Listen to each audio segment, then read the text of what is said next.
Bahala kayo sa buhay niyo. Napaka-importante kayo. Kayo na nga yung tinutulungan. Nako, nag-iinarte na naman, di ba? Hindi ako nagkamali. Sobrang napaka-arte. Yan lang siya lang ginastusan dito ng gasolina, ang layo. Tapos nag-iinarte.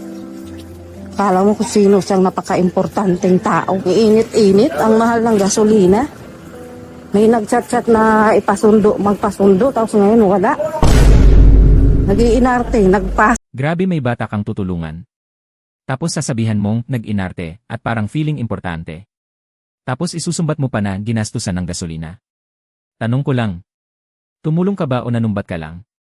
Una sa lahat, bata yan. Hindi influencer, hindi artista, hindi politiko. Bata. Kung nag-inarte siya sa paningin mo, baka kasi hindi mo kayang intindihin yung pinagdadaanan niya. Hindi lahat ng iyak arte. Hindi lahat ng reklamo drama. Minsan, yun na lang ang paraan nila para marinig.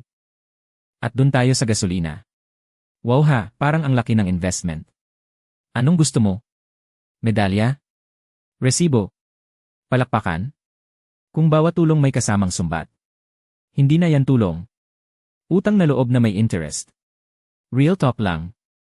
Kung nasasaktan ka sa ginastos mo, di sana hindi ka nalang tumulong. Kasi ang tunay na tumutulong, hindi nagbibilang ng nagastos. Lalo na kung bata ang kausap mo. Isipin mo ha. Ikaw na nga yung bata, ikaw pa yung napahiya. Tinulungan ka nga. Pero kapalit naman dignidad mo.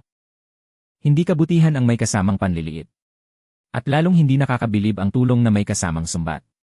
Kung ganyan lang din, mas mabuti pang tahimik na lang. Kasi sa totoo lang, mas mahalaga ang respeto kaysa gasolina. At ang bata. Hindi yan dapat ginagawang content na pinapahiya. Kayo, anong sa inyo? Tama ba to o sobra na?